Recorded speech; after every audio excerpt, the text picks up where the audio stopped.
一女子，37岁，2006年2月7日出诊。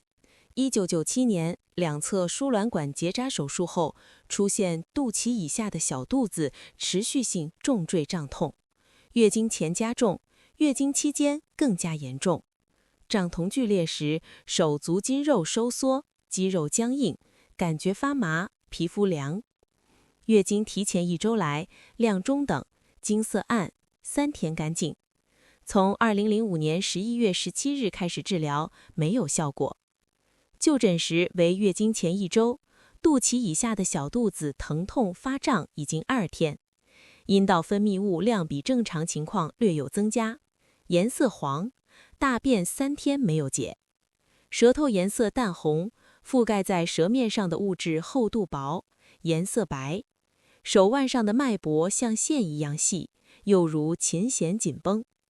医生认为患者主要病因是气运行受阻，还兼有多余的热积聚，用四逆散做基础给患者用药。处方：柴胡12克，炒白芍12克，枳实10克，炙甘草6克，大附皮15克，盐胡索10克，川链子10克，红藤30克，蒲公英20克，炙大黄12克。这是1天的药，将这些药材混合，用水熬成汤，喝汤汁。医生没有写1天分几次喝。医生给患者3天的药。二诊：2006年2月10日，大便每天解1次，肚脐以下的小肚子胀的症状消失，疼痛也减轻了，阴道分泌物量减少，患者还有疲倦感、食欲不好的症状，舌头颜色淡红，覆盖在舌面上的物质像泥一样，厚度薄，手腕上的脉搏像线一样细。医生把前面处方中的炙大黄量调整到6克，加苍术10克，党参12克。医生给患者4天的药。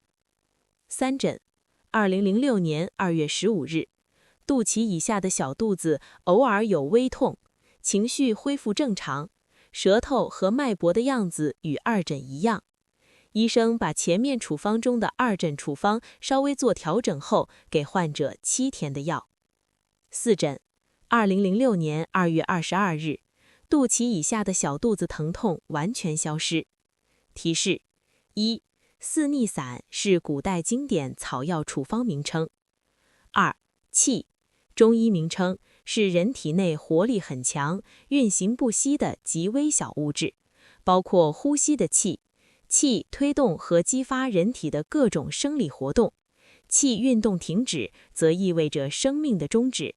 人体中有些物质是一定存在的，但是却看不见，有的甚至只有在人体活着的时候存在，例如呼吸的气。